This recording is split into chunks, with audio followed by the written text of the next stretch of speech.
ಮಾತಾಡ್ತೀನಿ. ಹೋಗಿಲ್ಲ ಅಲ್ಲಿಗೆ, ಜನರಲ್ ಆಗಿ ಹೇಳ್ಬೇಕಾಗ್ತದೆ. ಅಲ್ಲಿ ನೋಡಿದ ಮೇಲೆ ಮಾತಾಡೋಣ.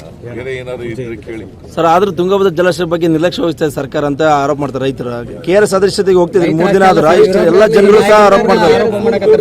3 ದಿನ ಸರ್ CM ಅವರು ಬರಲಿಲ್ಲ ಅಂತ ಹೇಳಿ ಮಾತಾಡ್ರಿ. ಕಾವೇರಿಗಿಂತ ಮಾನ್ಯ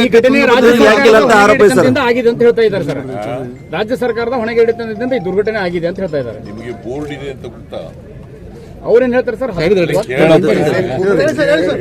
board headed by the chairman appointed by Government of India. Appointed by whom? Government of India. Government of India ಯಾರ ಪಕ್ಷದಲ್ಲಿರೋದು, ಯಾರ ಪಕ್ಷದ ಅಧಿಕಾರದಲ್ಲಿರೋದು?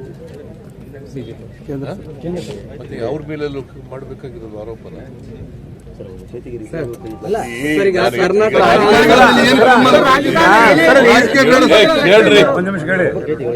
ಕೇಳೋದೊತ್ತಿಗೆ ಹೇಳ್ತಾ ಇದ್ದೀನಿ, ಬಟ್ ನಾ ರಾಜಕೀಯ ಮಾಡಕ್ ಹೋಗಲ್ಲ. There is a board headed by the chairman appointed by government of India. ಅವರು CWC ನವರು ಅವರು ಮಾಡ್ತಾರೆ. ನಮ್ಮ ಅಧಿಕಾರಿನೂ ಕೂಡ ಇರ್ತಾರೆ, ಮೆಂಬರ್ ಇರ್ತಾರೆ. ತೆಲಂಗಾಣದವರು ಇರ್ತಾರೆ, ಆಂಧ್ರ ಪ್ರದೇಶದವರು ಇರ್ತಾರೆ. ಅವರಿಷ್ಟು ಜನ ಸೇರಿ ಬೋರ್ಡ್ ಅಲ್ವಾ?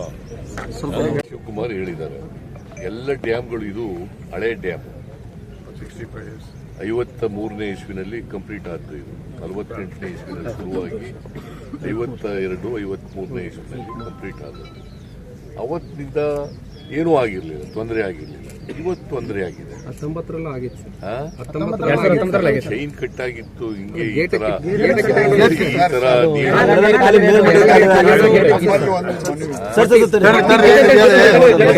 ವಿರೋಧ ಪಕ್ಷದವರು ಬಿಜೆಪಿಯವರು ಗೂಬೆ ಕೂಡಿಸ್ತಕ್ಕಂಥದ್ದೇ ಒಂದು ಕೆಲಸ ಅವ್ರಿಗೆ ಕಸುಬಾಗ್ಬಿಟ್ಟದೆ. ನಾನು ಯಾರ ಮೇಲೂ ಗೂಬೆ ಕೂಡಿಸಕ್ಕೆ, ನಾವು ರೈತರ ಪರ ಇದ್ದೀವಿ.